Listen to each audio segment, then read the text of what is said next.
Hey, Coach, Trevor Gross from CUTigers.com here. After looking at the film from Saturday night, what were just some of the things that jumped out to you, good and bad? Just a lot of positive. Obviously there were a couple of drives we weren't able to finish, but when you pull it out and you like really break it down, I think the offensive line continues to lead the way. Those guys are communicating well. Biggest thing that I noticed comparing this year's film to last year's film versus Virginia is I thought up front the communication, the targeting was very very good. We knew that we would have a challenging. Uh, Test from a protection standpoint, and I thought the protection was solid. There were a couple of times where we took some risks that resulted in a sack. That was on me on that 2nd and 2, and I said that after the game. We were trying to take a big shot down the field. We were a little bit light on protection. They had a good call. Then we also ran a couple of 5-man protections, hoping that we could scare them out of blitzing a little bit, but they stuck with the blitz and forced us to get rid of the ball, or Trevor had an opportunity to trigger to the flat real quick, and we didn't quite trigger quick enough and got him hit. But overall, I think the offensive line still continues to do a good job. Travis played well. I thought our perimeter blocking by the receivers was what we wanted it to be. Gave us some opportunity. We did have one that we got knocked back a little bit that resulted in a TFL, but otherwise, man, you look at the ability to run after the catch, and that was part of the plan: get the ball in space and hat the guys up and go see what we can do. Scoring in the red zone, continue to score touchdowns in the red zone, which was good. Really proud of the guys. Can't make a living converting on 3rd and long, but we got into some challenging situations, and I thought the guys battled through. So definitely a lot of positive.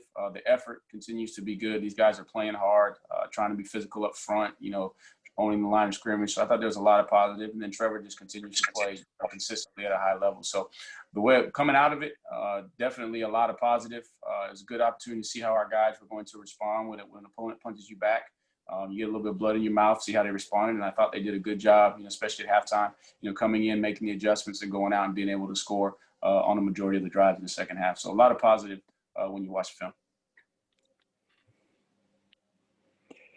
Tony, this is Gene in Charleston. What did Miami do on defense to look so much better between Louisville and Florida State, or was that more about the opponent, do you think? I think that when you look at them, and I'll answer that question, I'll come back to it, but when you watch the film of last year, you see a lot of new bodies this year.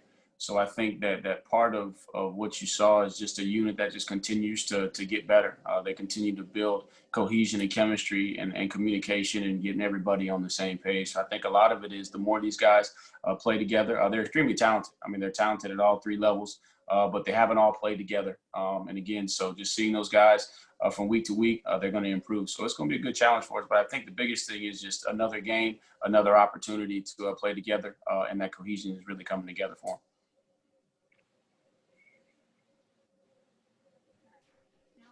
Tony, this is Pete. Larry Williams. This is Pete. Go ahead, Larry. Hello. Sorry, Pete. Go ahead. Phillips, 15 for Miami. Does he remind you of anybody? And how impressive, I guess, is his combination of strength and speed? I'm trying to think of one player, but he's what you come to expect out of ACC defensive ends. I remember starting back, when Jeff and I took over in 2015, it seemed like every year we had, 2 or 3 first rounders, that we had to get ready for. But just his skill set, he's a big guy, long guy, 6'5", 266, maybe 270. He's got twitch off the edge. He's got counter moves on pass rush. He's physical at the point of attack, doesn't mind mixing it up in the run game. So, a guy, I don't know if he's quite as quick twitch as Chubb was at NC State, but he's that combination guy that can do it all. Tony, it's Pete at AP. Interception's a part of the game, but what is it? First of all, what is it like to have a guy like Trevor who's not throwing them? And does that change up the game plan? Does that give you more confidence to know that, hey, he's not going to put it in danger and you can do pretty much what you'd like in the passing game in order to, beat teams? I don't think it changes up, our approach. Again, we understand that, and we have indicators that we want to try to eliminate interceptions. And we went through it last year, and we went through it a little bit with Deshaun in the past. And you don't change anything. What makes Trevor's special is just his confidence in his preparation, confidence in his arm strength, confidence in his accuracy, and you got to go let him play. You just try to minimize putting him in situations and make sure that you have a game plan, tight to where he doesn't have to, be overwhelmed with trying to learn too much, so that you can put the core concepts in and let him get comfortable throughout the course of the week of practice and marry it up to what we're seeing on film, so that he knows exactly what his progression is. If it's a progression read, he knows where his leverage is. If it's a leverage read.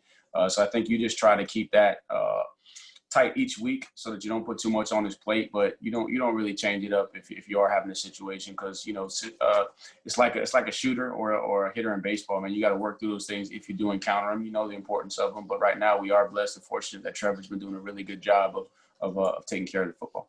But we're going to be challenged because of the style of play. They're going to force you to really throw in tight windows, and so we're going to have to be very, very accurate when we do throw the ball down the field. And they got some great athletes in the secondary that can take the ball away from you if you're not careful. Do you and Brandon Streeter ever worry that something like that gets in his head, or do you guys work to kind of keep him as focused as possible without thinking about such things? Just keep him as focused as possible. And again, we're coaches, and sometimes we get too much credit. I think a lot of the credit lies with Trevor and himself, just the type of young man that he is, the way he prepares, his attention to detail, and then the way he comes out and he practices. I think that's what's extremely impressive about Trevor, and it's impressive, but it's understood that your best players have to be your best practice guys. They have to be your best performers on game day, and so I think his total approach. We'll contribute where we can and have those conversations to do our due diligence, but really it's just the kind of young man Trevor is, and the way he prepares, which gives him the confidence to be able to go out and hopefully not put the ball in jeopardy. Tony, does Trevor throw interceptions in practice? And when a guy gets one off him, I wonder if they celebrate a little too much. Well, they know not to celebrate too much because he's a competitor, and he's coming right back the next play, and he'll make up for that. But I think the biggest thing with Trevor is there's always going to be a situation in practice, and you prefer it to happen in practice than happening in the game. And it happens on occasion, but I tell those guys, don't celebrate too much, man. Those guys are they respect it. Man, we got lucky right there because he gave us a chance. Hey, Tony, it's Anna with 24/7 Sports. I know you mentioned some talent on the back end for Miami. Bubba Bolden has become more of a household name this season. Just what have you seen from him at the safety spot? He's big, man. He reminds me of who was I can't think of his name. It's going to come to me. The big safety that came out of Southern Cal a couple years ago that was just like a freak talent. That wasn't Sue Cravens, was it? Sue Cravens. His body type and everything reminds me of that, man. He's just a big, physically imposing looking guy. We had to double check his weight, try to figure out, is he 200? Is he 220 pounds? We weren't sure there. He's a big guy, but plays with a lot of confidence. You can see just the way he, sits on some coverage things. He's confident there in his ability to redirect and be physical, but then also turn and run with guys. But he's a great addition for them, and I think, again, going back to one of the initial questions, the more he plays, just the more impressive he's going to get, and he's got a pretty special number down there too. Hey, Coach, this is Todd Shaughnessy in Spartanburg. I know you've talked about this before, but could you elaborate a little bit about Etienne's development as a pass catcher? I think that a lot of it was just him, understanding that if he wants to continue to play for a long time and transition to the NFL, he's going to need to develop that piece of his game. Didn't really have much exposure to it coming out of high school, just because of the style of offense that they play. But biggest thing for him is he's always had just the natural ability to catch the ball. He just didn't have a ton of confidence because he hadn't done it a lot. And I think you go back to, we talk about it a lot. There was a play down in South Carolina where I think it was his freshman year. We're playing in South Carolina. He's in the slot. He runs a hitch. Quarterback triggers the ball, and I don't even think he gets his hands up to break a spiral on the ball, and it just goes right out of bounds, and he just runs straight off the sideline. So I just think his confidence level has really, really improved because he's gone out there and he's really worked on the repetition. The repetition brings the confidence. So, biggest thing for him is just to continue to work on that aspect without, jeopardizing the other pieces of his game, because he still has to continue to work as a runner. And when I say that work as a runner, it's just really, really getting comfortable with all the different styles of schemes that you have. And the footwork and the patience and the eye discipline there, he can always improve there. And then the same thing in pass protection and just his anticipation and trusting his. And I think that this is also like his pass catching. I think his protection is going to continue to improve as he continues to be more confident in his upper body strength and just the repetition of doing it successfully to bring the confidence. Is that kind of critical for you guys too, with the box being stacked so much? In terms of his pass protection, yeah. Or talking about, oh yeah, well, both, but the pass catching. No doubt. I think both. I think a couple things from a pass protection standpoint, and maybe I'm OCD when it comes to that, but I try to pride myself on making sure that the backs know all of our protections inside out, so that they can help the quarterback. Because again, if we can keep the quarterback upright, we have a chance. But then at the same time too, taking the pride out of it and hey, let's get these guys out in pass routes. And we learned some of that from our offseason study that, hey, there's going to be some times where we want to, try to get, a 5-man protection and release 5 out in the route. And the back's going to be the fifth receiver to see, can we put a little more stress on the defense? So it's a happy balance, but we got to be efficient, and effective in both aspects. Tony, this is Will Van with the State Insider. Can you talk about Brannon Spector and the play he's doing right now, and then how good it is to have a guy like that on third down, because he made a couple big catches the other day for you? No doubt. I think he probably had the most production considering the number of snaps, that he played. And the biggest thing for him is just working him in. He's playing playing a position behind Amari right now. And Amari's playing at a high level, very, very high level. So, we got to do a good job of just making sure that we take some of that workload off of Amari and add it to Spec, and he's earned it. And I thought he was very productive. He's a lot of people, see the number 13, but I said it before. I think he's very comparable just from a short area quickness, ability to get in and out of breaks, route running technique. Just needs more and more opportunity. And so proud of him and his production, and we'll continue to push him, each week to get him on the field more and see can he make some more plays for us. Tony, it's Matt with the State. Matt Bockhorst was saying that college football is better when Miami's good. Just what do you think of where that program is right now and getting ready to play a top 10 Miami team? Ton of respect always had a ton of respect for Miami. And again, just a couple years ago, they were in the ACC championship, and that's some film that we're studying to make sure that we're aware of some of the things that they've done in the past. But just anytime that I think that for us, you need good rivals. You need teams that are going to challenge you, week in and week out, and we get that in our league. And so it's good for them to be back where they are, and they work their butts off. And I haven't spent a bunch of time with Manny, but in passing, he seems like he's an awesome guy that's about the right things, that's trying to do it the right way. So just excited for him and his opportunity, and excited for us to have the challenge this weekend. And it's always good for college football when all the teams in the ACC are good. Head coach Zach Wagner with Clemson Sports News. Travis Etienne, he had a few plays where it seemed like he was going to get tackled in the backfield, and then he breaks it off for 30 or his first touchdown. When you go back and watch film, do you sit back and say, wow, he's amazing, or are you kind of just used to him making plays like that now? I say, wow, he's amazing to myself, and then I go in the meeting room and I tell him he needs to get better. if that makes sense. Yeah, the touchdown run that he had there, 3rd and 2, we knew that we were going to be in a tough situation, that we were going to have to run the ball versus some loaded boxes. And, as a running back, you always understand that there's one defender that I own, on that field, and most times it's the safety. But we knew in this situation that if we were going to challenge and run the football, it might be 2 guys. And Travis took on the challenge, and he just continues to run with confidence. And the beautiful thing about Travis is he really, truly embraces the mindset that not one person can tackle me, and I'm trying to go score every time I touch the ball. And I think that gives him the ability just to run with such passion and such relentlessness. And then at the same time, too, his contact balance, his speed, his explosiveness, all, contributes to that. Tony, this is Larry again. What does it do for this offense when your slot guy is a vertical threat in addition to, the more underneath stuff? Well, anytime you can stretch the defense vertically, it opens up some of them underneath throws. And so then whoever's matched up with that slot guy, they can't sit on routes. They got to respect the vertical, which means now you can influence defenders to maybe open up their hips a little bit more, create some more separation. And so it's good when you have that when a slot receiver, and it's the same thing, when you have, a Braden Galloway or a Davis Allen there into the slot and the boundary, that can do the same thing. When those guys can get vertical, right, then they open up the middle of the field, a little bit. They can lift coverage for underneath routes, and then they also can put defenders in positions to where they can't necessarily sit on some of their individual short underneath routes. Is highlighting some of Amari's, I guess, talent on the deeper stuff something that you guys felt like you had to accentuate after you lose Ross and of course Higgins, or is it something you guys were hoping to sort of magnify all along? Well, I think we all knew that from day one, Amari showed that he had the ability to do that. And in the past, there were some other guys that might have a little bit more length, but he's always shown that skill set.